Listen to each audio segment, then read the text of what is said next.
Let's mic CM साहब। राजस्थान के मुख्यमंत्री भजनलाल शर्मा ने मुख्यमंत्री निवास पर विश्व योगासन चैंपियनशिप में देश का नाम गौरवान्वित करने वाले खिलाड़ियों, युवाओं और अन्य नागरिकों के साथ योगाभ्यास किया। इस अवसर पर मुख्यमंत्री ने विश्व योगासन चैंपियनशिप में उत्कृष्ट प्रदर्शन करने वाले योगाभ्यर्थियों से संवाद किया और उनकी प्रेरणादायी यात्रा एवं अनुभवों को जाना। उन्होंने खिलाड़ियों के उज्जवल भविष्य के लिए शुभकामनाएं भी दी। उत्तर प्रदेश के मुख्यमंत्री ने राम मंदिर विवाद मामले में विपक्ष पर तंज कसते हुए कहा है कि श्री राम जन्मभूमि मंदिर को अपमानित करने या उसके संबंध में भ्रामक प्रचार करने वालों के बहकाव में आने की आवश्यकता नहीं है। उन्होंने कहा है कि मामले की एसआईटी जांच निष्पक्ष तरीके से होगी और जांच में दूध का दूध और पानी का पानी हो जाएगा। मुख्यमंत्री ने स्पष्ट किया है कि यदि कोई व्यक्ति अपराध में दोषी पाया जाता है तो उसके खिलाफ सख्त कार्रवाई की जाएगी। उन्होंने कहा कि कोई भी अपराधी कानून से बच नहीं पाएगा और दोषियों को दंडित करना सरकार की प्राथमिकता है। लेकिन मैं सभी से इस बारे में अनुरोध करूंगा, सभी पक्षों से कहूंगा कि कोई भी ऐसी अनर्गल टिप्पणी और बातें न हो जो राम भक्तों की भावनाओं को आहत करती हो, राम भक्तों की भावनाओं को आहत करती हो। अगर किसी के पास कोई डॉक्यूमेंट्री प्रूफ है, वे कृपया एसआईटी को उपलब्ध करवा दें, एसआईटी को दे दें, एसआईटी जांच करके देगी। और राम भक्तों से भी मैं कहना चाहूंगा, राम भक्तों से मेरी विनम्र अपील होगी, प्रभु राम ने हमें मर्यादा का पाठ पढ़ाया है, मर्यादित रहने का आचरण दिया है।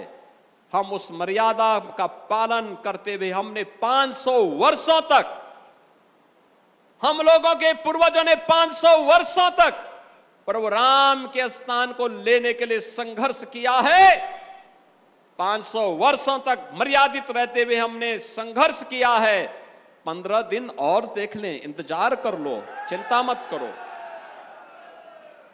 लेकिन हम अयोध्या को बदनाम करने वाले, राम जन्मभूमि मंदिर को अपमानित करने वाले लोगों के बहकावे में कतई ना आए। मध्य प्रदेश के ओंकारेश्वर में आयोजित अंतर्राष्ट्रीय सिकल सेल दिवस समारोह के अवसर पर सिकल सेल एनीमिया के उन्मूलन और जागरूकता को लेकर कार्यक्रम आयोजित किया गया।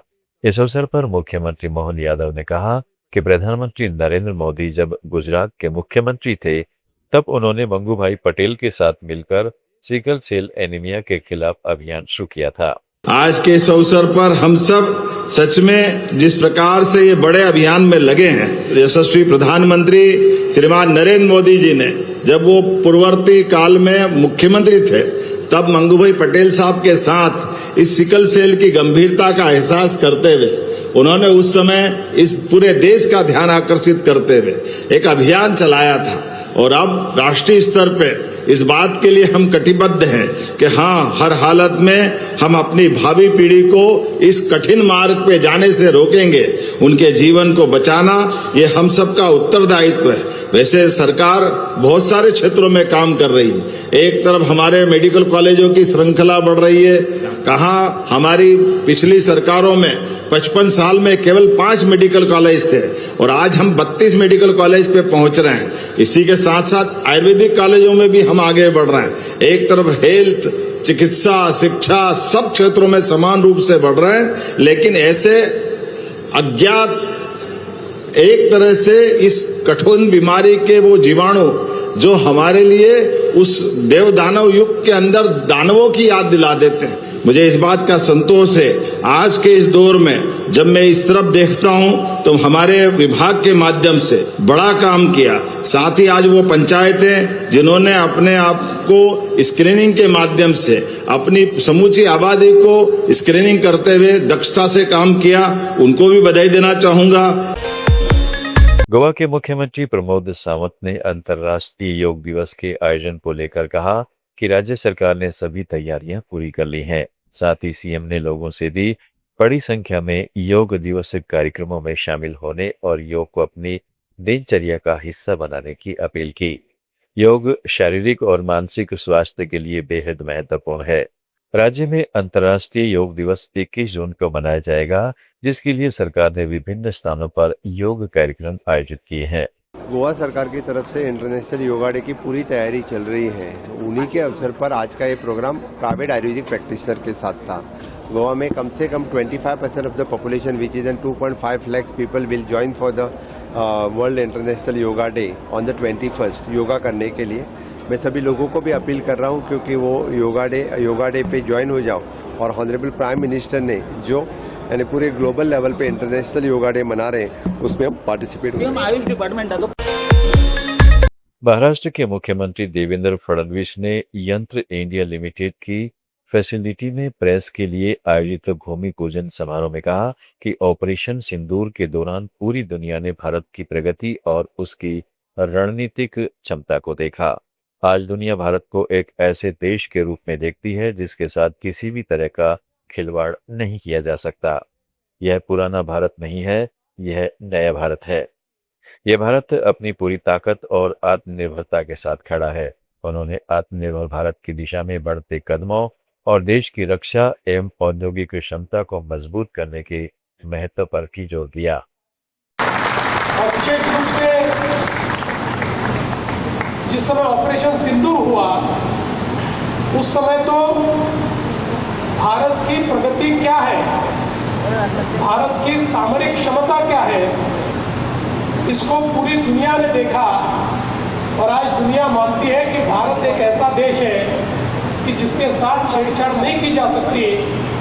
ये पुराना भारत नहीं है, ये नया भारत है जो पूरी क्षमता के साथ खड़ा है, आत्मनिर्भरता के साथ खड़ा है और आज अपनी सारी चीजें जो खुद बना रहा है।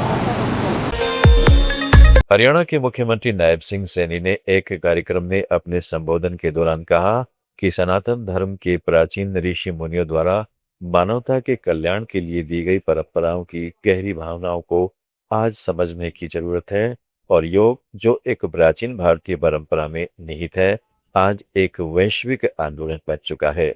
मुख्यमंत्री ने कहा, यह प्रधानमंत्री नरेंद्र मोदी ही थे जिन्होंने संयुक्त राष्ट्र महासभा में योग दिवस का विचार मजबूती से रखा, जिसके बाद 2014 में संयुक्त राष्ट्र ने 21 जून को अंतर्राष्ट्रीय योग दिवस घोषित किया।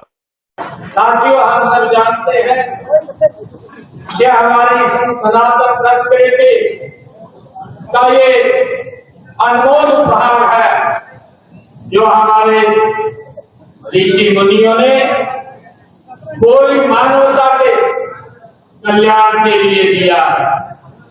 अभी हमने महर्षि पतंजलि योग उसको नमन किया है। हजारों साल पहले हिमालय की कमलाओं से शुरू हुई ये यात्रा आज वैश्विक आंदोलन का रूप ले चुकी है।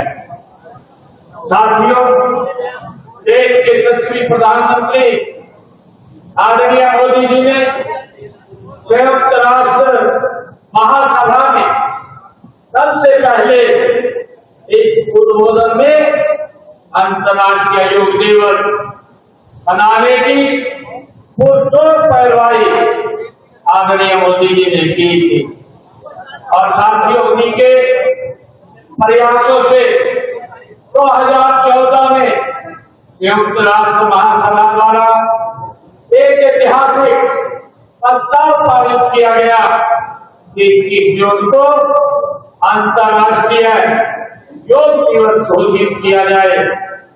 साथियों, उस समय जब ये अंतर्राष्ट्रीय महासभा के अंदर प्रस्ताव आया, प्रथम दृष्टया में ही 170 देशों ने इस प्रस्ताव का समर्थन किया और आज दुनिया का हर देश, दुनिया का हर व्यक्ति आज इस योग के साथ जुड़ा है। ये हम सब के लिए ये गौरव की बात है। दोस्तों, सीएम साहब में आज इतना ही। जुड़े रहें लेट्स माइक के साथ। आप सुन रहे थे let's mic. More than radio. Follow कीजिए हमें